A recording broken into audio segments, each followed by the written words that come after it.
2050 तक हिंदी दुनिया की सबसे ताकतवर भाषाओं में से एक होगी। ये दावा किया है वर्ल्ड इकोनॉमिक फोरम द्वारा तैयार पावर लैंग्वेज इंडेक्स में। जी हाँ, आज ये समाचार मैं आपको सुना रहा हूँ क्योंकि आज हिंदी दिवस हम मना रहे हैं। आपको इस समाचार के लिए खूब सारी बधाइयाँ और बधाइयाँ हिंदी दिवस के लिए। अपनी हिंदी दुनिया में स्वीकार्य होती जा रही है। दुनिया के ज़्यादातर देशों में आपको हिंदी बोलने वाले लोग मिल जाएंगे। आपको Mauritius, Fiji, Suriname, Guyana, Trinidad और टोबैगो व नेपाल जैसे देशों में बड़ी संख्या में हिंदी बोलने वाले लोग यहाँ निवास करते हुए मिलेंगे। अमेरिका के करीब 45 विश्वविद्यालय सहित पूरी दुनिया में 176 विश्वविद्यालयों में हिंदी पढ़ाई व सिखाई जाती है। आज ही के दिन यानी कि 14 सितंबर 1949 को भारत में देवनागरी लिपि हिंदी भाषा को आधिकारिक भाषा बनाने का निर्णय लिया गया। इसके बाद वर्ष 1953 में हिंदी भाषा के प्रचार प्रसार के लिए 14 सितंबर को हिंदी दिवस मनाया जाने की बात की गई और तभी से हिंदी दिवस मनाया जाने लगा। हिंदी सबसे समृद्ध और वैज्ञानिक भाषा है।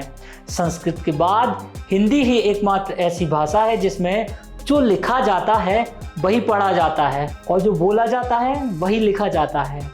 भारत में हिंदी भाषा के अस्तित्व का इतिहास काफ़ी पुराना है।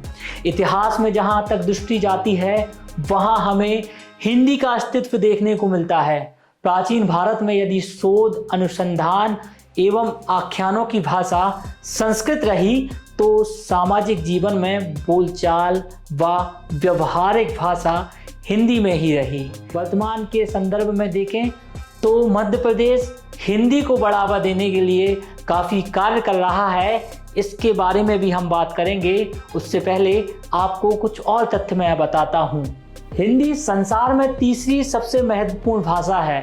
पूरी दुनिया में 50 से अधिक देश हैं जिनमें हिंदी जानने वाले और समझने वाले लोगों की संख्या बड़ी है। अनेक देशों में उनकी स्वयं की अपनी भाषा है, फिर भी वे हिंदी समझ लेते हैं। इन देशों में पाकिस्तान, बांग्लादेश, नेपाल, म्यांमार, संयुक्त अरब अमीरात, श्रीलंका और अफगानिस्तान जैसे देश शामिल हैं। हमने अभी मध्य प्रदेश की बात की थी। हमने बताया था कि कैसे मध्य प्रदेश हिंदी को बढ़ावा देने के लिए कार्य कर रहा है। तो मध्य प्रदेश में हिंदी विश्वविद्यालय की स्थापना के साथ साथ इंजीनियरिंग और मेडिकल की पढ़ाई हिंदी में प्रारंभ की गई है।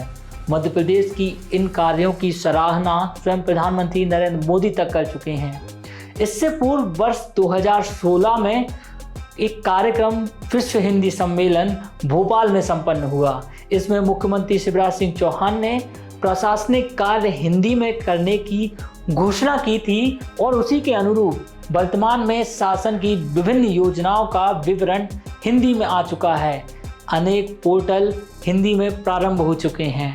हिंदी की प्रतिष्ठा यात्रा में गति के लिए समाज को संकल्प के साथ आगे आने की आवश्यकता है।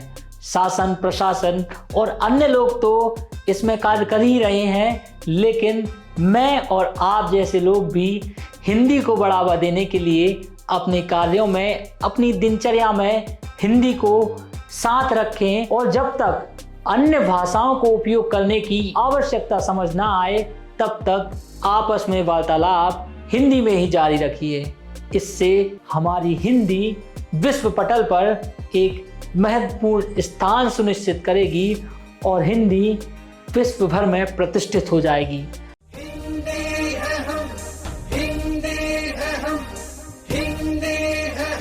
वतन है हिंदोस्तां हमारा हमारा सारे जहां से अच्छा हिंदोस्तां